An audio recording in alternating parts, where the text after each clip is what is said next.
الفضل للقائد عبد الله أوجلان بهذه الحركة وبهذه الأمور، بأمان الشعب وبأمان المنطقة وبأمان حماية الشعب اللي أمنوا وفدوا وأطفالهم وعيالهم وفدوا منطقة.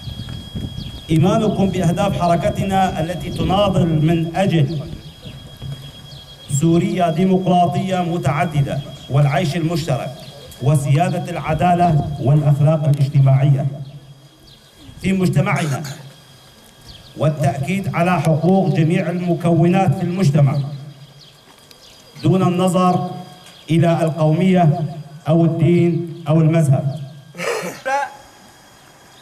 هي وسيلة التعايش اللي كانت وما زالت ضمن التاريخ حتى يومنا اللي نعيشها بالمحبة والأخوة.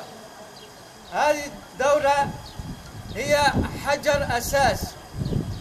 نحمي مجتمع أخلاقي وسياسي دون أن نفرق بين